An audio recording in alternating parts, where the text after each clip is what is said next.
بسم اللہ الرحمن الرحیم۔ السلام علیکم۔ سیاست ٹونائٹ کے آج کے پروگرام کے ساتھ میں ہوں شمائلہ چودھری۔ ہمارے آج کے ایجنڈا میں شامل ہے وزیر اعظم کی خصوصی ہدایت پر سیلاب سے متاثرہ علاقوں میں اضافی امداد کی ترسیل۔ سیلاب نے کے پی میں پی ٹی آئی حکومت کو بے نقاب کر دیا۔ ٹرمپ کا بھارت کو ایک اور دھچکا، تجارتی مذاکرات منسوخ۔ اس پر ماہرانہ رائے دیں گے رضوان رضی، امین حفیظ اور جواد فیضی صاحب۔ السلام علیکم جی آپ تینوں کو۔ وعلیکم السلام۔ وعلیکم السلام۔ رضی دادا، بسم اللہ۔ سیلاب نے جو تباہی مچائی ہے، جتنا وہاں پہ مطلب حالات خراب ہیں، اس کو دیکھ کے دل تو بہت دکھی ہوتا ہے۔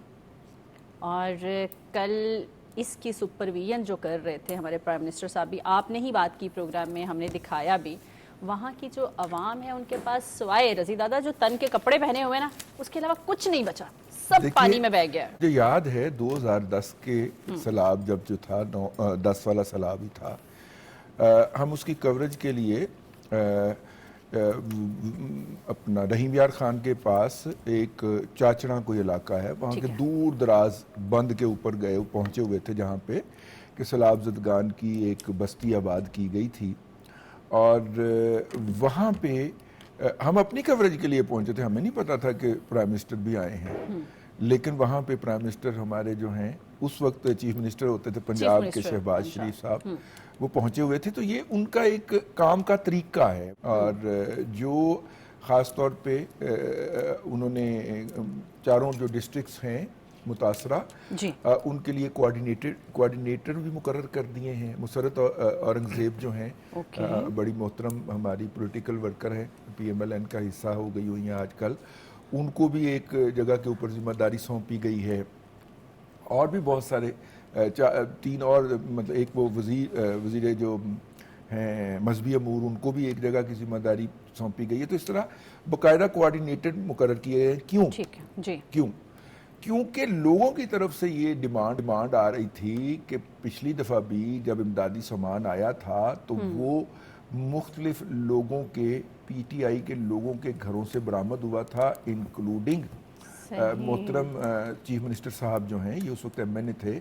تو اچھا، یعنی چیف منسٹر صاحب کے گھر سے بھی امدادی سامان؟ اس وقت چیف منسٹر نہیں تھے، اس وقت صرف ایم این اے تھے، یعنی خیمے تک جو تھے وہ ان کے گھروں سے برآمد ہوئے تھے۔ ٹھیک ہے، یہ ہے ایکچول حقیقت۔ ہاں، اور یعنی خیمے آپ نے کیا کرنے ہیں، خیمے مطلب بندہ پوچھتا ہے یار آپ نے کیا کرنے ہیں خیمے، لیکن وہ برآمد ہوئے تھے ان کے گھر سے۔ اور دیگر وہ جو راشن کے پیکٹ تک جو تھے وہ برآمد ہوئے تھے ان کے گھر سے۔ تو اس لیے وہاں کے لوگوں کی ڈیمانڈ ہے کہ وفاق نے جو امداد کرنی ہے وہ براہ راست کی جائے، اور ان کی آواز کے اوپر اس وقت پاکستان کی جو قیادت ہے شہباز شریف صاحب کی صورت میں، انہوں نے لبیک کہا ہے، اور وہ ان کوارڈینیٹرز کو آنسریبل کریں گے جو انہوں نے ڈسٹرکٹ وائز مقرر کیے ہیں، ایک بات۔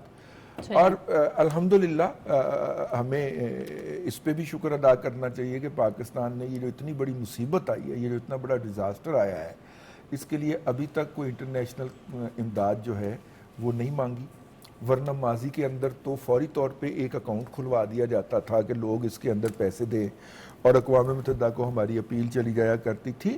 تو یہ ہے مطلب کہ جسے کہنا چاہیے کہ ایک اچھی اور مستعد قیادت کی نشانی، اور اس وقت جو ہے وہ فیلڈ میں ہیں اور سارے حالات کی فرسٹ ہینڈ انفارمیشن لے رہے ہیں، لوگوں کو کمپنسیشن دیں گے۔ میرا خیال یہ ہے کہ گھر بنا کے دینے کی بجائے ان لوگوں کو اگر افزانہ دے دیا جائے ان کی جائیدادوں کا جس کا نقصان ہوا ہے، وہ اپنے ماحول کے مطابق، اپنی ضروریات کے مطابق اپنے آپ کو بحال کر لیں گے۔ اور وہاں پر ہماری ایف سی کی ضرورت ہے۔ ایف سی کی کمانڈنٹ پہنچی ہوئی تھی، ایک خاتون ہیں ہماری آفیسر، ان کی سربراہی میں وہ میں دیکھ رہا تھا ویڈیوز اس کی۔ لیکن لا اینڈ آرڈر، اور خاص طور پہ جن گھروں کے اندر یہ تباہی گزری ہے، وہاں پہ چوریاں، ان کے سامان اٹھا کے لے جانے کے واقعات بھی رپورٹ ہوئے ہیں۔ تو اس لیے ہماری ظاہر ہے اتنا بڑا ڈیزاسٹر ہے تو شاید پولیس نہ صوبے کی کر پائے، تو ایف سی بھی ان علاقوں کے اوپر اس حوالے سے بھی کل ہم نے میجر جنرل صاحب کو خود وہاں پہ راؤ صاحب کو دیکھا, وہ بھی پہنچے ہوئے تھے. ہاں, راؤ عمران صاحب جو ہیں بڑے ایفیشینٹ افسر ہیں. بالکل. ادھر ہمارے لاہور میں تھی پچھلی ان کی تقرری, یہاں سے وہ DGIFC لگے ہیں جا کے. جی بالکل. تو وہ سیکیورٹی کے حوالے سے بھی وہاں پہ پولیس کا ہاتھ بٹائیں گے انشاءاللہ, اور وہاں تک جو ہے وہ لوگوں کو ایک تو امداد پہنچے, پہلے تو وہ ریسکیو ہوں جو کہ وہ تقریباً ہو چکے ہیں, پھر اس کے بعد ان کی بحالی کے لیے ان کو ان کی ڈیمانڈ جو ہو اس کے مطابق ان کو کمپنسیٹ کیا جائے, اور اس وقت قیادت آن ٹوز ہے ان کی بات سننے کے لیے. ٹھیک ہے. امین صاحب, وزیر اعلیٰ KP کی بھی سمجھ نہیں آتی, کہتے ہیں نا پل میں تولا پل میں ماشا. کل تک جو ہے وہ وزیر اعلیٰ پنجاب ہوں یا وزیر اعظم شہباز شریف صاحب ہوں, ان کا شکریہ ادا کر رہے تھے, جی انہوں نے امداد کی کال کی ہے. آج آپ نے سنا ہوگا, دیکھا بھی ہوگا, کہہ رہے تھے کہ مجھے امداد کی ضرورت ہی نہیں ہے, میرے پاس جو ہے اپنے ریسورسز بہت ہیں, میں اپنی عوام کو خود دیکھ لوں گا, میں قدرتی آفات سے خود نمٹ لوں گا. مطلب ان کی کوئی سمجھ نہیں آتی. اگر اتنا ہی سب کچھ ہے تو اس وقت پھر یہ ساری پراپرٹیاں چیزیں کہاں تھی؟ اس کا مطلب ہے کہ آپ بیک گراؤنڈ سے اسٹرانگ ہی ہوں گے نا. تو اس وقت رضی دادا بھی بتا رہے ہیں کہ آپ سارا سامان جو امداد کا تھا وہ اپنے گھر لے گئے تھے. ابھی کیا چاہتے ہیں کہ عوام جو ہے یا کوئی مدد نہ کرے وہاں, یا گورنمنٹ؟ شمائلہ, یہ میں آپ کو بتاؤں, یہ جو قدرتی آفات ہوتی ہیں, یہ جو سیلاب ہوتا ہے, یہ جو اب دیکھیں نا, یہ جو خیبر پختونخوا میں, کشمیر میں, گلگت بلتستان میں یہ جو مطلب بادل پھٹے ہیں, یہ زبردست سیلاب آئے ہیں, مطلب پورا گاؤں جو ہے, پورے علاقے جو بہہ گئے ہیں, اور آسمانی بجلی نے جو نقصانات کیے ہیں, اور پل جو ہیں, رابطہ پل جو ہیں وہ بہہ گئے ہیں, سڑکیں ٹوٹ پھوٹ کا شکار ہو گئی ہیں. یہ ڈیزاسٹر ہوتا ہے تو اس میں کوئی بھی فن ہاں ہو, تو میں تو فن ہاں کا لفظ اس لیے استعمال کر رہا ہوں کہ خیبر پختونخوا کے وزیر اعلیٰ اپنے آپ کو فن ہاں کہہ رہے ہیں. بالکل صحیح. تو میں یہ کہہ رہا ہوں کہ کوئی ایک شخص اتنا بڑا نقصان جو ہے وہ کوئی ایک حکومت, کوئی ایک صوبہ اس سے ڈیل نہیں کر سکتا. اس کو ضرورت ہوتی ہے اپنے بھائیوں کی, اپنے بازوں کی, اپنے دیگر صوبوں کی, اور اپنے مرکز کی, اور وہ ہمیشہ مرکز اور دوسرے صوبے جو ہیں وہ اپنے اس صوبے کے ساتھ, جو متاثرہ صوبہ ہے اس کے ساتھ کھڑے ہو جاتے ہیں. اور علی امین گنڈاپور صاحب کو اس وقت ان حالات میں اس طرح کی لب و لہجہ نہیں اختیار کرنا چاہیے کہ وہ خود کر لیں گے. اگر وہ خود کرنے والے ہوتے تو آج یہ نوبت نہ آتی. کیا کسی کو یہ نہیں پتا کہ خیبر پختونخوا میں درختوں کی کٹائی کون کرواتا رہا؟ بالکل صحیح. کیا یہ ہو سکتا ہے کہ اوپر سے سینکڑوں درخت کٹ کے اس کو چھیل کر کے اس کو پورا ستیر بنا کے نیچے آپ لے کر آ رہے ہو, کوئی پولیس نہ ہو, کوئی حکومت نہ ہو؟ مطلب اتنا آپ نے بے دردی سے درخت کاٹے ہیں, اور ان درخت کٹنے کی وجہ یہ ہوئی ہے کہ پہاڑ ننگے ہو گئے ہیں. جب پہاڑوں پہ بارش آئی ہے, جب پہاڑوں پہ درخت ان کی رکاوٹ کے لیے نہیں رہے, تو وہ پھر جو طوفانی تودے آئے ہیں وہ ان کے گھروں کو بہا کے لے گئے ہیں. شرم آنی چاہیے ان لوگوں کو جو خیبر پختونخوا کے لوگوں نے درخت جس بے دردی سے کاٹے, جن درختوں کو کاٹ کے انہوں نے اپنے گھر بنائے. آج وہ نہ درخت رہے نہ ان کے گھر رہے. کاش کہ وہ درخت بچا دیتے, ان کے درخت بھی بچ جاتے, ان کے گھر بھی بچ جاتے, ان کے بچے بھی بچ جاتے, اور وہ خود بھی بچ جاتے. یہ سوچنے کی بات ہے علی امین گنڈاپور صاحب, کون ذمہ دار ہے؟ ایک مانا یہ قدرتی آفات ہے, لیکن زمینی جو حالات و واقعات ہوتے ہیں وہ بھی کچھ ہوتے ہیں. آپ نے جو کیا ہے پھر رضی دادا ٹھیک کہتے ہیں کہ جب آپ قومی اسمبلی کے ممبر تھے, آپ کے گھروں سے وہ متاثرین کے جو خیمے اور جو راشن اور سامان تھا, کمبل, رضائیاں, سارا سامان, تو ٹھیک ہے, پھر آپ نے بہت زیادہ سٹور کیا ہوگا, وہ سٹور میں سے نکال کے اب دیں اب لوگوں کو. پھر بالکل ٹھیک بات کی ہے امین صاحب کہ پھر وہی ہوگا سامان جس کے بل بوتے پہ آپ ابھی بڑھ کے مار رہے ہیں. فیضی صاحب, ان مشکل حالات میں ایک چیز تو واضح ہو گئی ہے کہ وہ جنگ ہو, سیلاب ہوں, قدرتی آفات ہوں, پاکستانی افواج, فوج, عوام جو ہیں وہ ہمیشہ ایک ہی ہیں. ٹھیک ہے, ہم نے دیکھا, ابھی بھی ہم کل سے مسلسل دیکھ رہے ہیں کہ ہمارے جو فوجی جوان ہیں وہ پانی میں کس طرح سے اترے ہوئے ہیں. وہاں کشتیاں نہیں ہیں, وہ سارے جو افراد اس میں پانی میں بہہ گئے ہیں یا بہہ جا رہے ہیں، جو مشکل میں ہیں، بچے ہوں، بوڑھے ہوں، کوئی بھی ہوں، ان کو اپنے کندھوں پہ اٹھا کے جو ہے نا وہ ان کو پانی سے باہر نکال رہے ہیں، ان کی حفاظت کر رہے ہیں، ان کی میڈیسنز ان کو دے رہے ہیں، ان کا راشن دے رہے ہیں. تو کون لوگ تھے جو عوام کو فوج کے خلاف کرتے تھے؟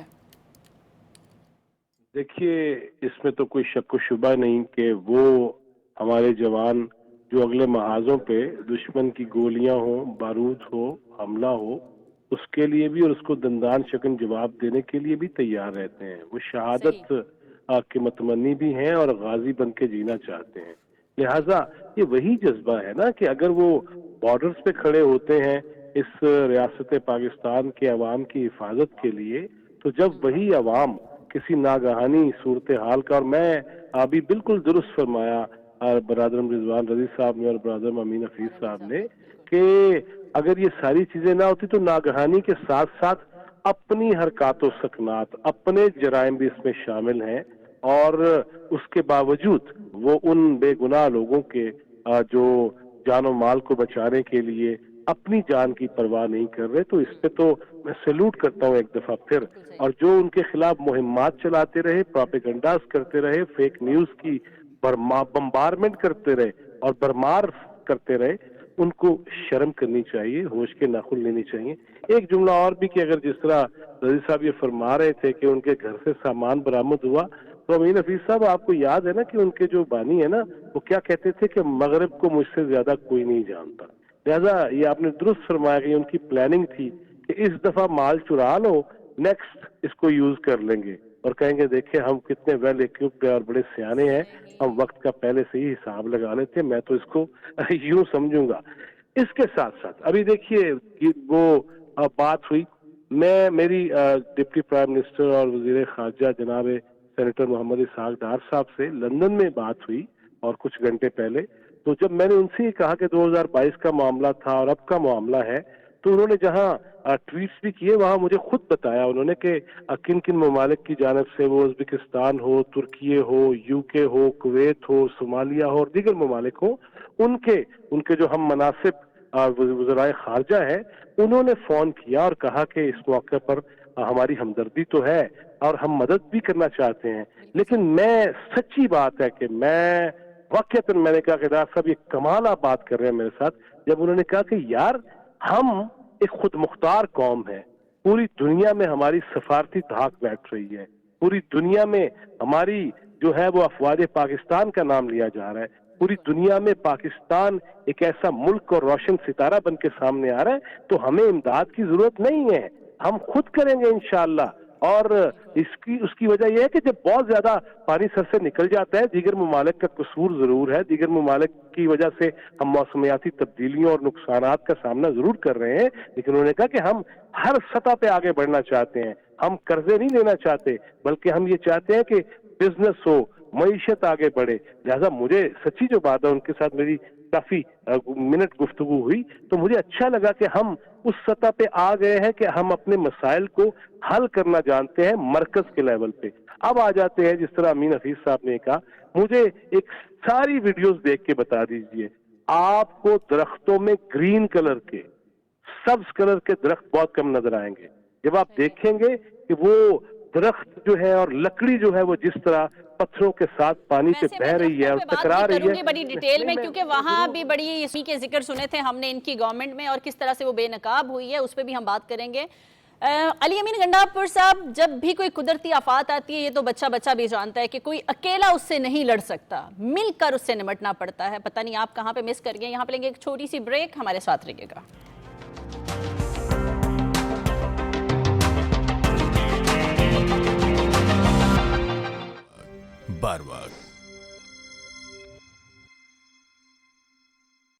محکمہ موسمیات کے مطابق 15 سے 21 اگست کے دوران ملک کے مختلف حصوں میں تیز ہواؤں، گرج چمک کے ساتھ موسلادھار بارش اور بعض مقامات پر کلاؤڈ برسٹ کا امکان ہے.